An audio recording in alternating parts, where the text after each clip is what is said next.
आपण सर्वजण या ठिकाणी अति सन्मानधनाने जो आपला हक्क आहे आरक्षणाचा तो वाचवण्यासाठी या ठिकाणी आपण उपस्थित आहात।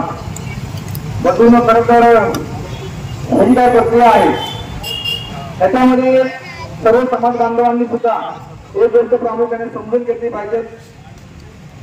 आरक्षणाचा जो काही मुद्दा आहे, शिक्षणाचा जो काही मुद्दा आहे, हा वारंवार खरं तर या देशामध्ये आणि या राज्यामध्ये उपस्थित केला जात आहे। अर्थातच याच्या पाठीमागं एक राजकीय षडयंत्र सुद्धा आहे। कारण आता तुमच्याने उल्लेख केला की जे या ठिकाणी सरकार आहे अस्तित्वामध्ये, हे सरकारच मुळात प्रचंड जातीयवादी मानसिकतेचं सरकार आहे आणि म्हणून या सरकारच्या अत्यंत नाही हो, आपण इतिहास काळामध्ये जरी गेलो तरी सुद्धा या ठिकाणी अनेक पुरापती आपल्याला पाहायला मिळतात। एक वेळेचा अंता तुम्ही घेता हो, एक वेळेचा अंता घेणारे कोण होते?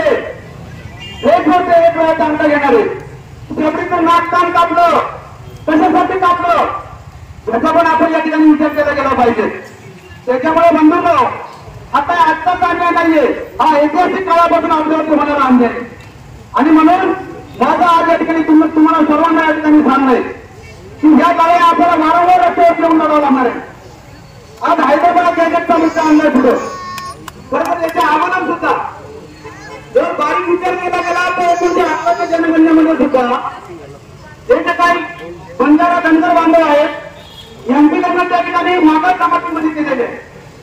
1919च्या गॅजेटमध्ये सुद्धा या ठिकाणी बंजारा किंवा उमरी अशा प्रकारचा उल्लेख असताना या मागास जमातींचा उल्लेख केलेला आहे। त्याच्यानंतर आपण पाहिलं की हे जे काही सरकार आहे, मग त्यावेळेचं काँग्रेसचं राष्ट्रवादीचं सरकार असो, शिवसेनेचं सरकार असो, भाजपचं सरकार असो, कुणी असो, 1981 एक लोकांनी प्रस्ताव पाठवून दिला होता केंद्राकडे, धनगरांना आदिवासीमध्ये समाविष्ट करा, बंजारांना आदिवासीमध्ये समाविष्ट करा। ना खासगी या सरकारांना पुन्हा 1981ला हे प्रस्ताव स्वतः मागे घ्यावे लागले। लक्षात घ्या बंधूंनो, या सगळ्या गोष्टी नंतर आपण विचारात घेतल्या पाहिजे, आपण अभ्यास केला पाहिजे। मग हे वारंवार मुद्दे का पुढे आणले जाते? आज राज्यामध्ये बंधूंनो 1931 सुद्धा स्टार्ट कमिटी आली महाराष्ट्र राज्यामध्ये, डॉक्टर बाबासाहेब आंबेडकर स्वतः त्याचे खरं तर सदस्य होते। त्या स्टार्ट कमिटीच्या जो काही रिपोर्ट आला त्या रिपोर्ट मध्ये पान नंबर 33 मध्ये या जमातींना मागास जमाती म्हणून त्या ठिकाणी उल्लेख केलेला आहे। आणखी काय पुरावे पाहिजे यांना की धनगर बंजारा हे आदिवासी नाही आहेत याचं? आणखी कोणत्या पुरावे पाहिजे? विकास महात्मा नावाच्या ज्यांच्या खासदारांनी राज्यसभेमध्ये 2014ला मागणी केली होती की धनगरांना आणि बंजारांना या ठिकाणी एसटीमध्ये समावेश करा। ना खासी केळी सुद्धा माणसाला त्या ठिकाणी लेखी उत्तर दिलं गेलं की धनगरांना आणि बंजारांना एसटीमध्ये समावेश करता येणार नाहीये। धनगर हे आदिवासींचे कोणतेच निकष पूर्ण करू शकत नाहीये। एवढं सगळं असताना वारंवार ही कामं का होत आहेत? बंधूंनो, एक गोष्ट या ठिकाणी प्रामुख्याने लक्षात घ्या की जनतेच्या विकासाचे मुद्दे बाजूला ठेवून नवे तर त्यांना ते पूर्णच करता येत नाही येतं आणि म्हणून अशा प्रकारचे जातीयवादी मुद्दे पुढे आणले जातात। आज मराठा बांधवांनी मोठे मोठे आंदोलन केले। माझं त्या आंदोलन विनंती या निमित्तानं, आपण आंदोलन करताय बरोबर आहे, ते आंदोलन तुम्ही लढायचं तुमच्या हक्कासाठी केलीच पाहिजे। परंतु बंधूंनो, 70-75 वर्ष निर्णय प्रक्रियेमध्ये कोण होतं बाबांनो? आपण याचा विचार करा। आपल्या बाजूने का निर्णय घेतले गेले नाहीत? याच्या पाठीमागे कोणत्या शक्ती होत्या? मग तुमच्या विचारधारा, तुमचे पक्ष, तुमचे जाणते राजे कुठे गेले? नाही हॉस्टेल मराठा बांधवांना, नाही शाळा मराठा बांधवांना, आणि का नाही ती लोक रस्त्यावरती उतरलं पाहिजे त्यांनी सुद्धा रस्त्यावरती।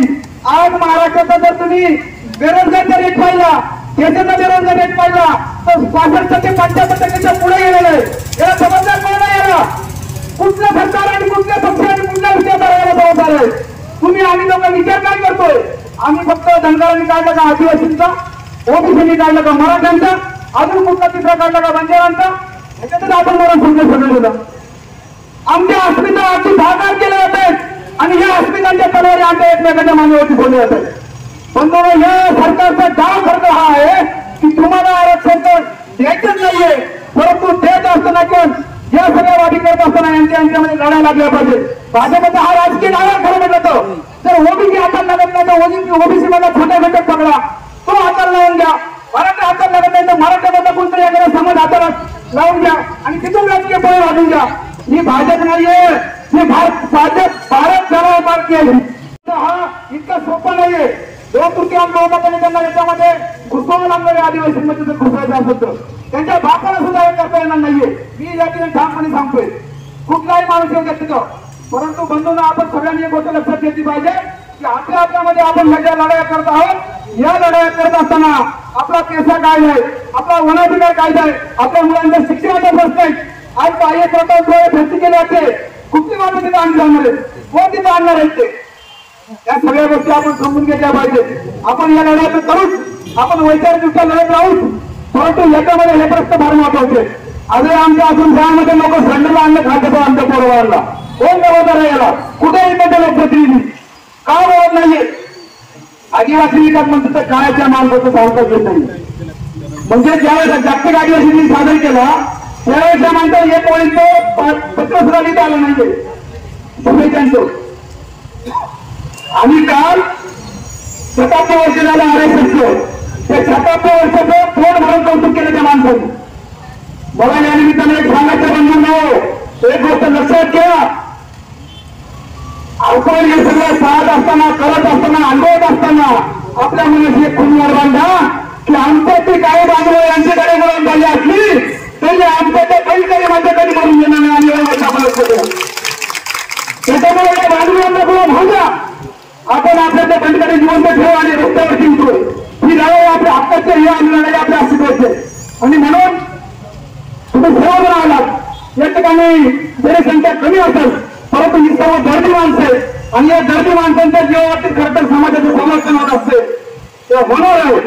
आणि म्हणून तुम्हा सर्वांचं पुन्हा एकदा मी मनापासून अभिनंदन करतो. मला या ठिकाणी सर्व लोकांनी जी बोलण्याची संधी दिली त्याबद्दल मी सर्वांचं खूप खूप अभिनंदन करतो, आभार मानतो आणि माझे दोन शब्द बंद करतो.